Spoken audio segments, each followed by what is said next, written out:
You may have heard of him. His name is Bill Cosby, and he has been nice enough to open up some time in his morning for us, and he's on the line with us right now. I got to ask him about this because I'm reading a quote here from him. Like everyone else who makes the mistake of getting older, I begin each day with coffee and obituaries. I have coffee and obituaries sitting right in front of me, so we have something in common. Bill, good morning. Good morning. Coffee and obituaries this morning? Hey, who doesn't?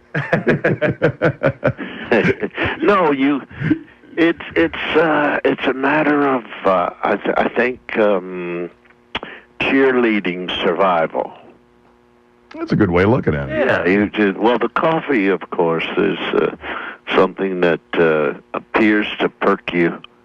Or you hear so many human beings. Well, I just can't get started without my. And so that does something, the caffeine, and then you read, you look to see who didn't make the cut. Didn't make the cut. Well, I feel better. Anybody who swung a golf club feels a little bit better now about hearing that. It's really not one of the best mental moves ever.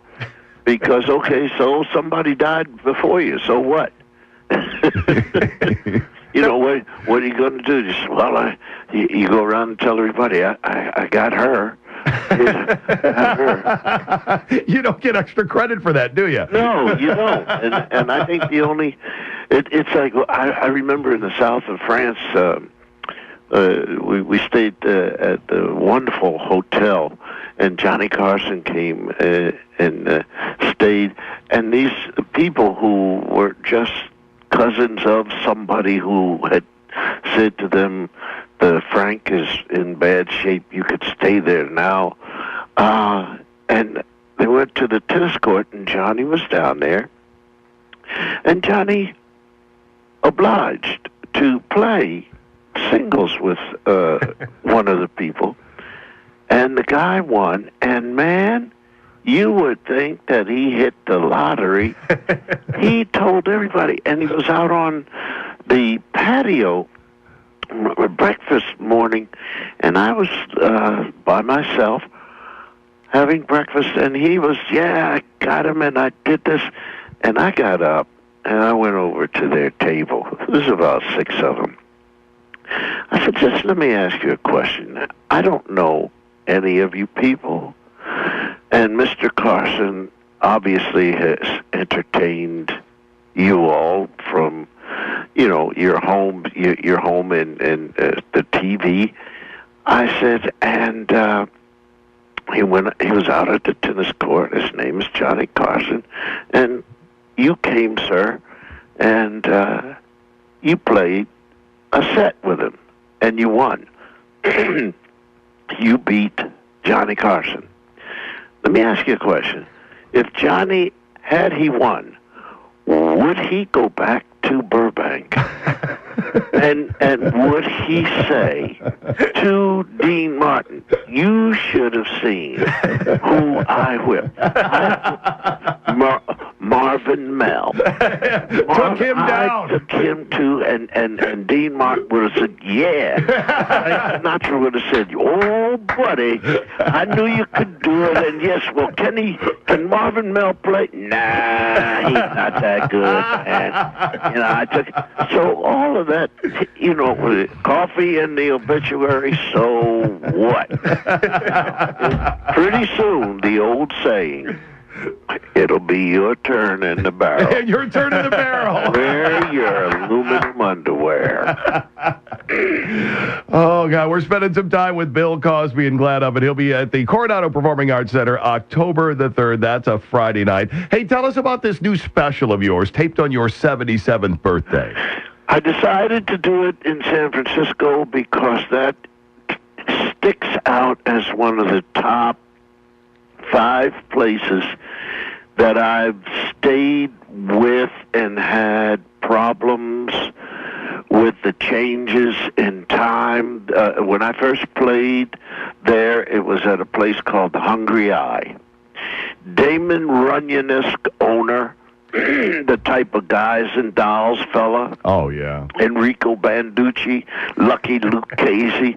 I mean, guys who would protect you to the end.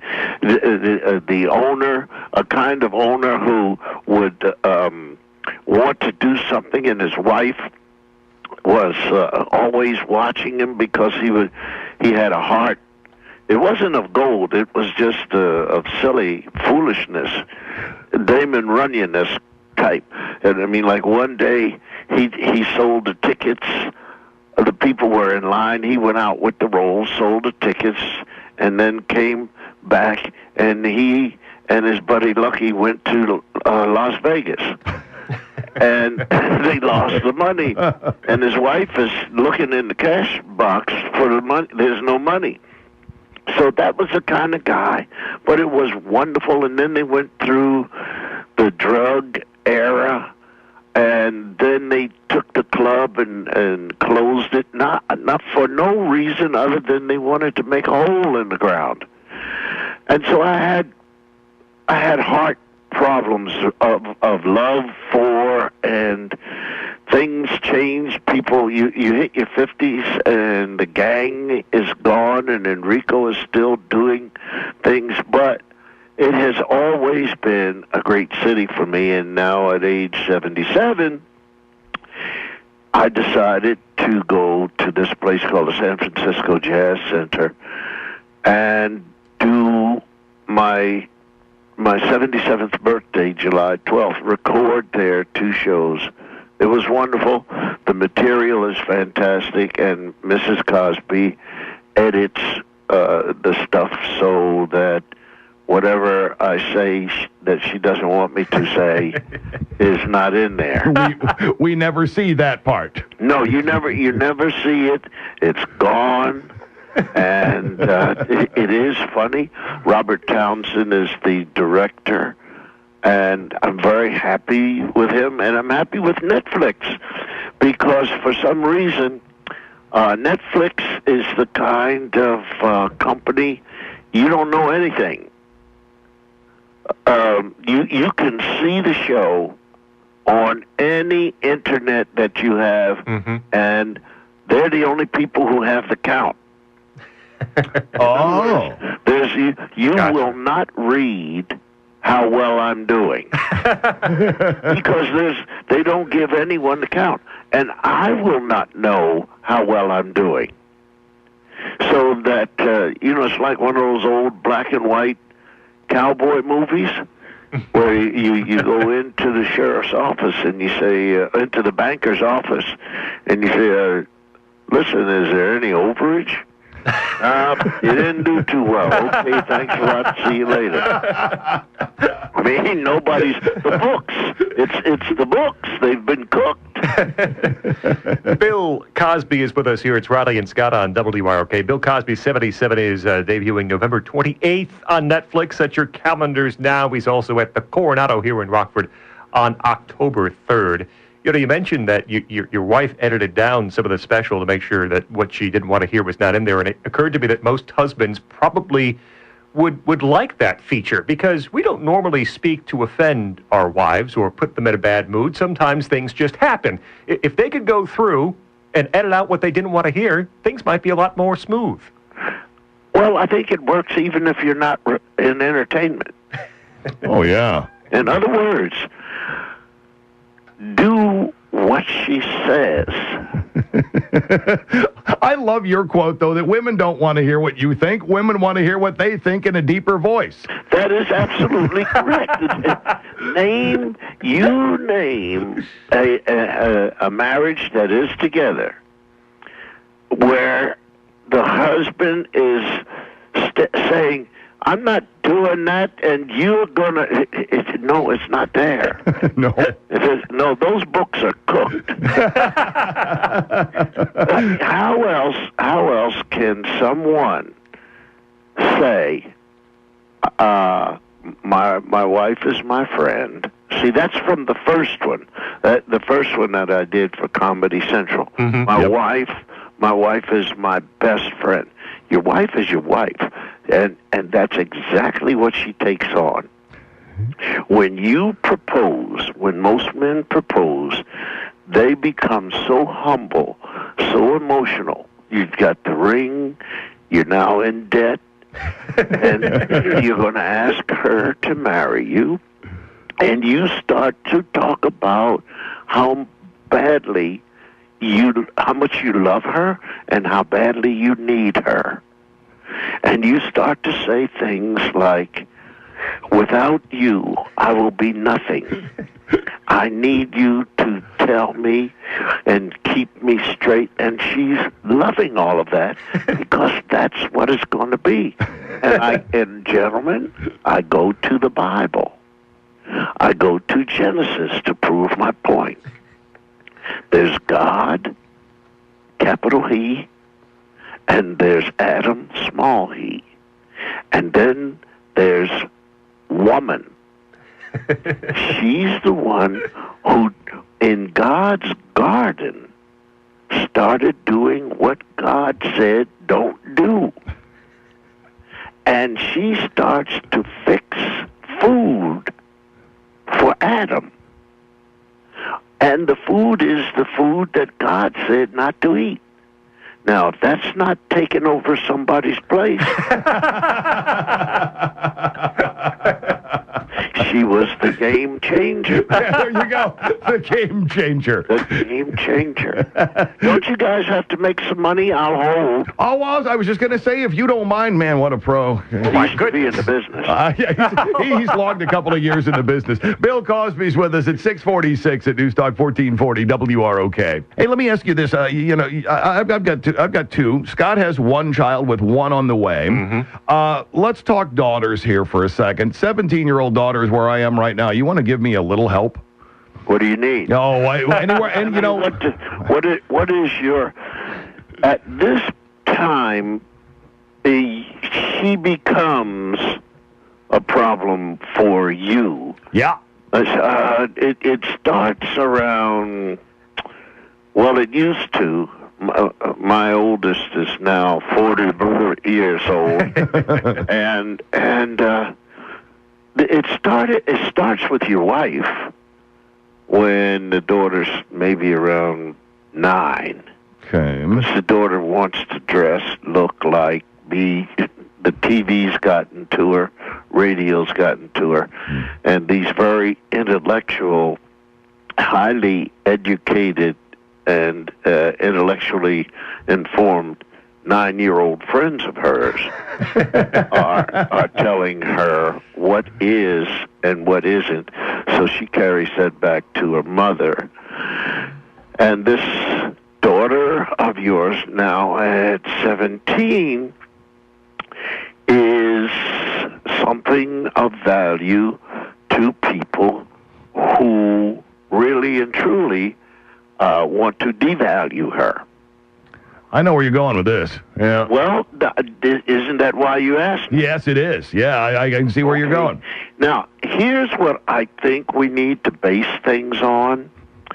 When you see, it's like listening to the loudspeaker in the airport. When you see it, say something. You're still, and you will always be, her father. Now, that's one of the oldest sayings, along with, I brought you in this world and I'll take you out. Right. Now, I remember my father saying that to me. I brought you in this world, I'll take you out. That didn't bother me. What bothered me was when he said, and I'll make another one that looks just like it. That really bothered me. What's important for you with the 17-year-old is you bring her in for no reason. No reason. Nothing that she did wrong, nothing that she did right. And you say, you tell her about love. You tell her what you've seen and your experiences. And there's some things that you want to request. Take the word demand out. Okay. You can use that later. You request that we talk about love, dedication, and I want to know where I have shown you that I can't be trusted. When I tell you something, I want you to say to me that, you just couldn't be trusted with that. So if it comes down to a guy, I don't think, unless we're from some old Gunsmoke series, well, I mean, we really don't say anything out of line as much as you're saying, be careful. I know you can be careful. But then again, so many things happen, and people throw it up to wish. So I think that an honest, wonderful conversation, and let her understand that her day is a different day. Yeah. Now, the people in my brain right now, I want you to have a picture of them doubled over and laughing and holding their stomachs while I was talking. And the reason why they're doing that is there's a picture of my wife listening to me. Uh-huh. And what they do generally is when you call the daughter in to talk like that, there's going to be another session. and the daughter is going to be brought in to answer what you were talking about. And she's then, I had two daughters, we have four, but I had two of them who went into the mother's office and told my wife, their mother, that I called them idiots. And I never said you're an idiot. But they sided up against me. So be careful. Okay. Be careful. You go in with your hat in your hand, and you go in with love and respect, and you request. You don't demand. And there's a difference with a boy. You can hit him with the hat. Well, you see, the boy will expose himself. And I mean that. When you sit down with a guy, you can con him into manhood. Well, how you doing, man? He says, well, I'm fine, sir. Yeah, I remember I was your age, man. He had a good time, just be, and you can lay it on him so good that pretty soon he forgets that you're the father. He thinks you're on the side of being a man. So, yeah, I said, look, man, you like beer? Would you like a beer? You're driving. How many you think you can handle? He'll be, just let him have it. But he too. I remember my father-in-law before he became my father-in-law, and I came to pick up Camille, and he called me down in the basement. I was 25 years old. And he said, look, I'm having trouble with our daughter's mother. He said, and I just want you to do me a favor, man. Make my life a little less complex. Just treat her with respect. And if you want to do something that we really wouldn't want to happen to her, go get somebody else's daughter. Outstanding. Bill Cosby. He's going to be in concert Friday, October the 3rd at the Coronado Theater. Bill, we cannot thank you enough for your generosity of time. We really appreciate that. We're so looking forward to the show, looking forward to the special on Netflix, and hopefully we'll get together and have a chat again sometime soon. Well, that's no problem. That's no problem, as long as you make the call. We'll do it. Excellent. Thanks, Bill. All right. And is it still the city of churches? I have heard us call the city of churches, yeah, yes. and the forest because city. now you're number one in sinuses. Yes, you heard the commercial. Bill, have a great day. Bye-bye. Thank you very much. There's the great Bill Cosby. It's 6:59 at News Talk 1440. Pays WROK. attention. He does. The guy knows the clock very, very well.